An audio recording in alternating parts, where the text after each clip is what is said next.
Hi, my name is Emma Pereira, and my pronouns are she, her, hers. Hi, my name is Cheyenne Sprecher, and my pronouns are also she, her, hers. Hi, my name is Calista Giroux, and my pronouns are she, her, hers. Hey, my name is Isaiah Whaley, and my pronouns are him, he, his.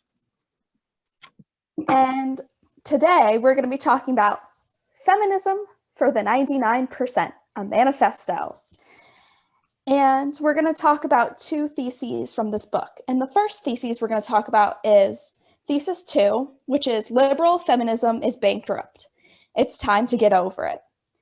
And this book overall kind of surprised me because I wasn't expecting the book to be all about capitalism and how it was really bad for feminism. And this book seems very anti capitalist. And I found it interesting that it seems like this thesis discredits liberal feminism. And it's basically saying that, it's only like for the privilege. It's not for the 99%. It's more like the 1% that's getting that liberal feminism and not everyone else. And I just also found it really interesting because I'm a business major. And so capitalism is a big thing. And I guess I didn't realize how much it affects people. And I thought that, shattering the glass ceiling was a good thing. And maybe it wasn't all that I thought it was. Yeah, I can definitely piggyback on that. I thought that quote was specifically interesting because when they use the example of breaking the glass ceiling, you always think of that being a positive thing with women.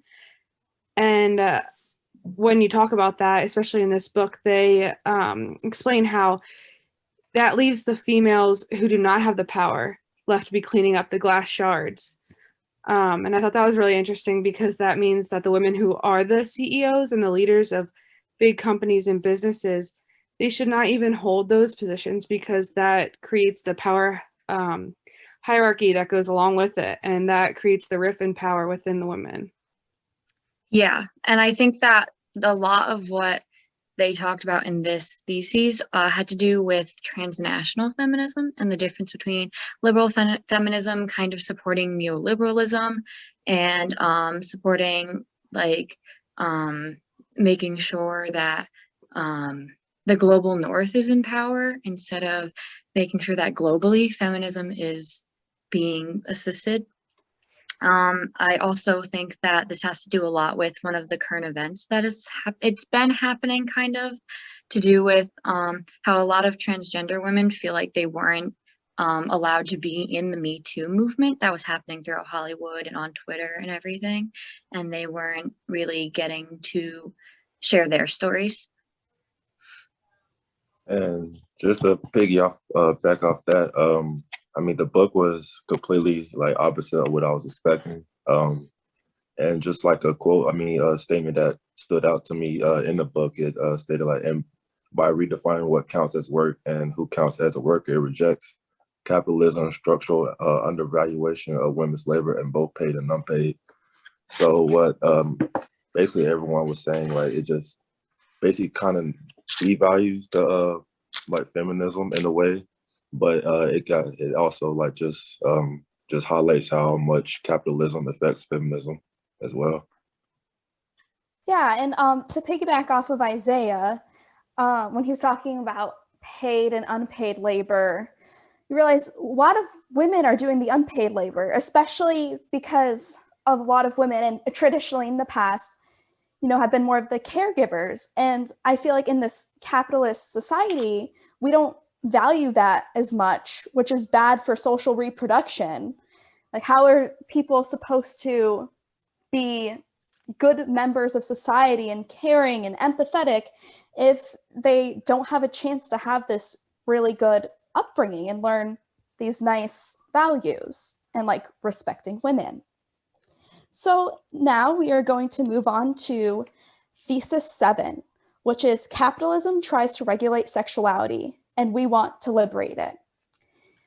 And with that, I feel like women in the past have been very restricted by sexuality. Like, it's very frowned upon in certain religions for women to have sex, like in the Christianity, you know, no sex before marriage and all of that. And actually, in the show Bridgerton, which takes place in the Victorian era, they talk about, you know, if this girl Daphne, she was like kissed, she would have been seen as damaged goods.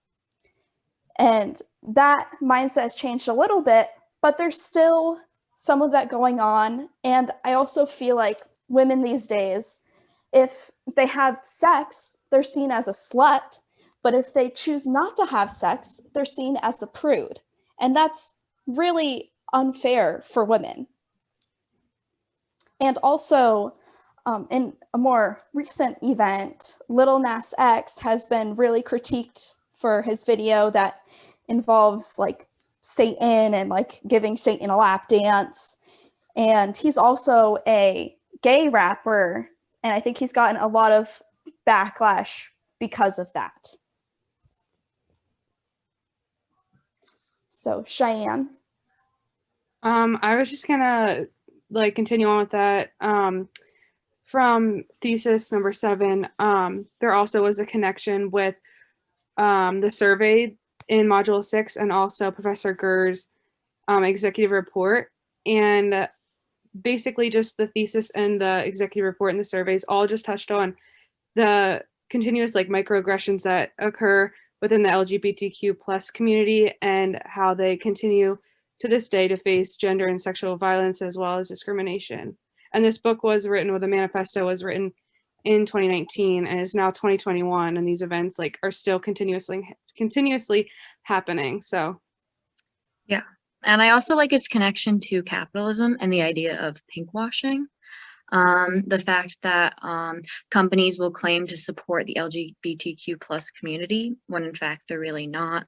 I know in then 2019 there was a bunch of companies like Bank of America, Delta Airlines, who were supporting the LGBTQ plus community in their brand and everything, but they sponsored a Brazilian president who was like openly homophobic. And so it's a very interesting idea that they brought up in this chapter or this thesis.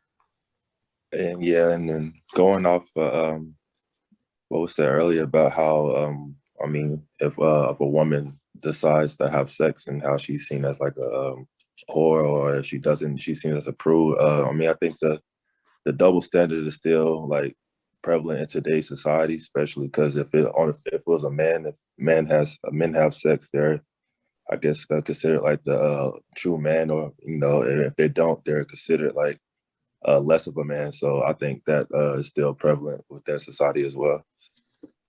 Yeah, I totally agree. And, you know, I think this book was very enlightening, especially on its stance about capitalism. I did not realize how much capitalism had to do with how it affects feminism. And thank you for listening to our talk today, and we'll see you soon.